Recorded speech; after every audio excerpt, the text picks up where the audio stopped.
War in the air. And yet the air is soft. Rotting jasmine and ripe skunk cabbage. Frogs in the sawgrass marsh. The basso profundo statement of a water buffalo, out of sight somewhere upstream. From farther off, a pock-pockety-pock.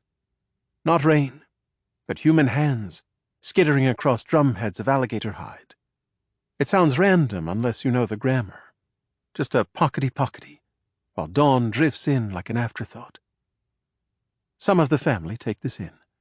Most do not. The father sunk in his devotions, eyes closed, fingers moving over prayer beads. The mother at her daily rinse, naked to the waist, while a mist stands stationary above the sliding water. Mist speckled with midges that glint and vanish. The older child is lollygagging on a blanket set squarely in the mud.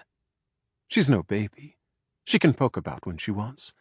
She can run when she remembers about running. At the age of 3 and spare change. Maybe 4. Certainly old enough. Though often she just sits, sucking her thumb and looking about her. She does this whenever her parents are distracted, which means frequently. She looks as if she is supervising the world, though like any child she is merely curious. Some children are more alert than others. This girl is one of them. Elphie, the nanny calls her. Elphie, get down from there. Elphie, mind your tongue. Elphie, get your finger out of... Elphie! A green child, in a green, green world. Maybe green is as invisible to her as concepts of time, gravity, justice. She's only a child on a blanket. Through the haze the sun bleeds, a wound leaking through gauze. She hears the dip of paddles from some unseen canoe down the river. 2 bugs meet on the satin edging of her cotton playground, but as they're of different congregations, they pass by without acknowledgement. One is the color of new split bamboo, and the other wetly black. The mother, the father, the child, and nanny. Also the team of bearers and guides. Something has caused this day to lift out of the morass of everyness. The girl hears a cry across the water, a human cry, as of someone startled.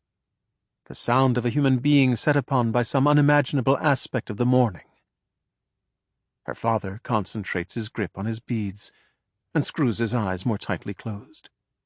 Her mother shifts a shawl to cover one of her breasts, but only one. Even on a dangerous morning, something might be seducible. Nanny comes to squat upon the far edge of Elphie's blanket. She finds Elphie's hand and holds it without remark. This as much for her own comfort as for the child's. Elphie being the kind of person who doesn't elicit the consoling gesture. War is in the air. She has caught the hint, though she can't yet know what war is. She takes her thumb out of her mouth and dries it along the smooth, smudged blanket. Nanny says, "Oh, I think that was a mourning dove, don't you?" A lie about what peace sounds like, if there is such a thing.